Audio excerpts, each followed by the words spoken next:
그런데요, 어제 윤리 전후로 이준석 대표에 대한 새로운 보도가 하나 나왔습니다. 이 대표의 이런 성접대 의혹을 폭로한 배경에 또 다른 윗선이 존재한다는 녹음팔인데요. 화면부터 보겠습니다. 이번 이 윤리권에 대한 윗선 의혹이 있다고 보도를 하고 사실 그에 대한 후속 보도도 있을 걸로 저는 알고 있습니다. 왜냐하면 어제 한 내용만으로는 내용들이 확정되지 않는 게 있기 때문에 그럴 것 같은데 그런 상황 속에서 종합적으로 판단해야 될 사항에 대해서 윤리위가 고려하지 않고 이렇게 빠르게 판단을 한 것이 오히려 의아하긴 합니다. 저는 해당 보도를 보고 그 안에서 이제 익명 처리된 부분 일부는 제가 바로 보자마자 식별할 수 있었다 이렇게 말씀드리겠고요. 다만 제가 그것도 확정지어서 말하기는 어려운 상황이 아닌가 생각합니다. 어젯밤 JTBC 보도에 따르면 장모 씨 제보자가 이 성접대 의혹 폭로 뒤에 배후가 있다는 취지의 녹음 파일이 공개됐고 저 얘기를 좀 들어보니까 이준석 대표는 뭔가 이 성접대 의혹을 윤리위에 회부하고 이런 일련의 과정들에 배후가 누구 있다. 확정지어 말하기는 어렵다고 얘기했지만 뒤에 윤핵관이 있다고 좀 생각을 하는 것 같아요. 이 윤리위 이슈가 사실 지금까지 지지부진하게 이어져 왔던 이유는 여러 가지가 있다라고 생각을 하는데요. 그러니까 윤리위에서 어떤 윤리위 관계자라는 이름으로 여러 보도들이 이루어지면서 마치 안에 있는 정보를 밖으로 흘리고 있다라는 그런 여론전 양상들을 보여왔지 않습니까? 거기 이렇게 좀 윗선 개입, 이제 오늘 추가 보도를 확인해 봐야겠습니다만 이제 이런 계속 논란들이 이루어지면서 약간 이 윤리위 결정에 대한 의구심들이 있는 것도 저는 사실이라고 생각을 합니다. 그래서 이게 다양한 여론들이 지금 다투고 있는 여론전의 양상을 보이고 있는 것이라고 생각을 하는데요. 근데 저는 그럼에도 불구하고 이 윤리위 결정에 대해서는 이 어떤 당원 당규상의 문제 제기를 하는 것보다는 이 가처분 신청과 같은 법률적인 구제를 강구하는 게 맞다라고 생각을 합니다. 그러니까 저희가 지금 너무 오래 갈등을 해왔고 지금 대통령 지지율도 많이 떨어져 있는 상황이고 당이 더 이상의 자중질환을 했을 때는 회복 불가능한 상황이 될 수도 있다라고 보거든요. 그래서 좀 그런 회복 국면을 맞이하기 위한 또 이제 재건의 노력들이 앞으로 필요할 것 같습니다.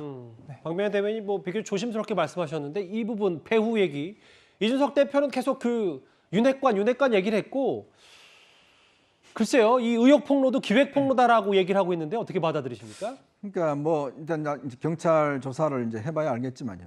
이런 걸 계속 이야기하면 제가 볼 때는 계속 수렁에 빠져들 수밖에 없어요. 이거 사실 명백하게 밝혀지기 어렵습니다. 자, 그렇다면 이준석 대표가 본인이 지금 억울하다, 내가 그렇게 선거 때문에 고생했는데 이야기를 하지만 본인을 한번 되돌아볼 필요가 있습니다. 같은 당 의원들을 간장이다, 까마귀다, 대포폰이다 그런 이야기를 하면서 상대방에 대해서는 끊임없이 공격을 해왔잖아요. 그러니까 결국 이게 자업자득이라는 이야기가 뭐냐면 자신은 아무 잘못도 안 했는데 왜 나를 이 윤핵관을 공격하지? 라고 생각할 게 아니라 자신은 과연 그러면 그 대선 과정이나 지난 지방선거 과정이 어떻게 했는가를 한번 되돌아볼 필요가 있어요.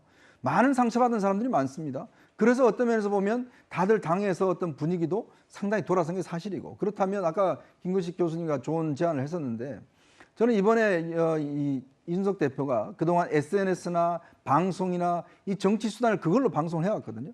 그러면 이제는 좀 한 6개월 동안 정말 자신이 뭔지를 한번 찾아보는 저는 기회가 필요하다. 그렇다면 저 같으면 배낭 메고 전국 한 6개월 정도 투어하겠습니다. 아무 말도 하지도 않고 많은 국민들을 만나고 그 속에서 나중에 사람들 지나면 진짜 좀 달라졌네? 라는 이야기를 통해서 새로운 정치인으로 발전할 수 있을 거예요. 지금 이 문제를 가지고 아웅다웅 다퉈봤자 아무도 도움이 안 됩니다. 그렇다면 저는 지금의 이 이준석 대표는 깨끗이 받아들이고 본인이 정말 국민들 민심 속으로 들어가서 정말 국민들이 뭔지 민심이 뭔지를 본인이 탐구하는 생활을 가진다면 아마 국민들의 여론은 상당히 많이 바뀔 겁니다.